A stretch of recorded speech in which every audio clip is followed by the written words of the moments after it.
खरं तर आमदार संजय गायकवाड हे पूर्वीपासूनच बिनडोक असणारे वक्तव्य नेहमी करतात. कारण की माझ्या मते त्यांचं शिक्षण कमी असायला पाहिजे, 4थी-5वी शिक्षण असलं पाहिजे. कारण की पुस्तक वाचवल्यावर असं मस्तक असं रिकामं काम करत नाही. त्यामुळं त्यांचं मस्तक रिकाम्या गोष्टीकडे जास्त वळतं. आता कॉम्रेड गोविंद पानसरे सरांनी हे पुस्तक माझ्या मते 30 वर्षापूर्वी लिहिलेलं आहे. आता त्याचं प्रकाशन काय नावाचे ते आता प्रशांत आंबे हे करतायत. आता ह्या तरुणाला इतकं म्हणजे तुझ्या घरी येऊन मारू, असं करू तसं करू आणि तू एकेरी. आता त्या पुस्तकाच्या वर जरी एकेरी असलं, परंतु आत काय मजकूर हे वाचला पाहिजे. त्याच्यातून लोकांचे डोके उजाडले जातील आणि त्यातून लोकांना कळल.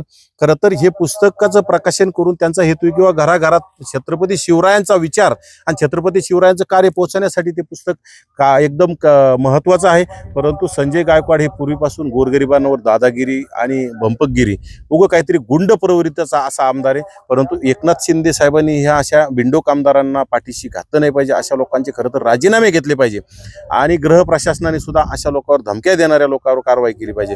पाठीमागं सुद्धा आकाशवाणीमध्ये काय आकाशवाणीच्या त्या भोजनालयात कॅन्टीनमध्ये कुठेतरी असंच काहीतरी चुकीचं हे करून तिथं गरीब एका वेटरला का त्या मालकाला भरपूर मारहाण करण्याचं काम त्यांनी केलं. मग त्यातून असं धकत चालल्याच्या नंतर पुन्हा आता ज्या दादागिरी करायची, कुणाविषयी बोलत राहायचं, त्याच प्रकारे आता ह्या प्रकाशकावर त्यांनी असे दादागिरी करून तुझ्या घरी येऊन आणतो, शिवीगाळ म्हणजे अश्लील शिवीगाळ देण्याचं काम त्यांनी केलेलं आहे. त्यामुळं गृह विभागाने ह्या बिनडोक माझ्या मते डोकं नसणाऱ्या आमदारावर कारवाई झाली पाहिजे. त्यांच्यावर गुन्हा दाखल झाला पाहिजे आणि त्या प्रकाशकाला खरं तर संरक्षण देण्याचं काम केलं पाहिजे. कारण की हा गुंड प्रवृत्तीचा आणि ह्या गुंड आमदाराला जर अशा प्रकाशकाला धमक्या देण्याऐवजी आमच्यासारख्याला धमक्या देणं, आम्हाला चॅलेंज करणं, आम्ही तुझ्या घरी येतो, तुझ्या दारात येतो, तू आमच्या घरी येण्याऐवजी आम्ही तुझ्या दारात येतो, तुझ्यात किती धमक आहे आम्ही बघू.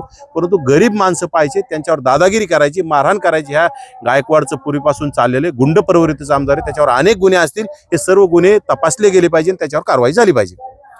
असं वाटतं की जरांगे जर म्हणते मी धड वेगळं हे मुंडकं वेगळं करणारा, जरांगेला तर ते एखाद्या 2 पायऱ्या चढायचं असलं तर 2 माणसांनी धरावं लागतं त्याला. आणि मग त्याला तलवार हातात झेपल का त्याला पुढच्याला मारायला?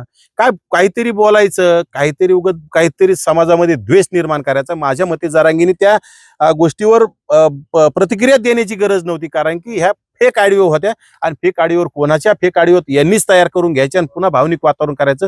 जरांगेला कोणीही मारणार नाही, मारू शकत नाही. जरांगे स्वतः एक गुंड झालेला आहे. जरांगेच्या आसपास सगळी वाळू माफिया, गुटखा माफिया, मटका माफिया, दारू माफिया, जमिनी हडप करणारे, महिलांवर अत्याचार करणारे असे लोकांची टोळी आहे आणि ह्या लोकांपासूनच लोकांच्या जीविताला धोका आहे.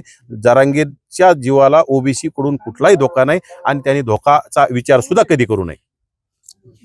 नक्कीच काहीतरी आता मस्साजोगची ग्रामपंचायत लागलेली आहे, त्याच्यामध्ये सहानुभूती मिळवण्यासाठी सुद्धा हे स्टंट केलेला असू शकतो. आणि दादा खिंडकर हा मूळचा गुंड आहे, धनंजय देशमुखांचा साडू. त्यांनी त्याच्या गावामध्ये जेलमध्ये याच्यासाठी गेला होता. गावातल्या गोरगरिबांना मारहाण केलेल्या व्हिडिओ व्हायरल झाले होते आणि त्याच्या विरोधात कोणी कंप्लेंट सुद्धा त्यावेळी करीत नव्हतं. पण ते व्हिडिओ व्हायरल झाल्यामुळं पोलीस प्रशासनाने कंप्लेंट दाखल केली. त्याच्यातून तो जामिनावर बाहेर आहे आणि जामिनावर बाहेर आले की त्यांनी पुन्हा ते काहीतरी अशी कुटाणी करायला सुरुवात केली.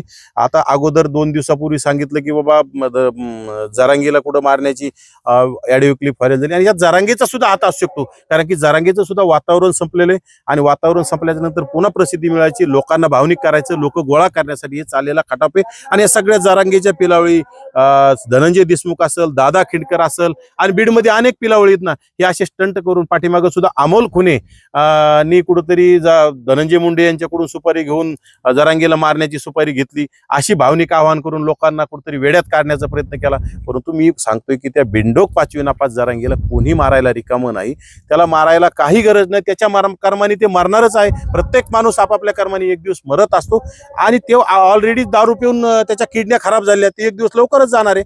त्यामुळं त्याला कोणाही सुपारी देण्याची, त्याला गोळ्या घालण्याची कुणालाही आवश्यकता नाही आणि कोणी करणार बी नाही.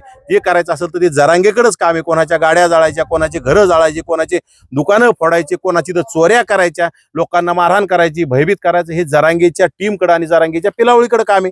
हे काम ओबीसी समाजातले नेते, ओबीसी समाज असे भिकारचोट धंदे करत नाही. हे भिकारचोट धंदे निजामी मराठे आणि निजामी मराठ्यांच्या स्क्रिप्टवर चालणारा जरांगे करतो.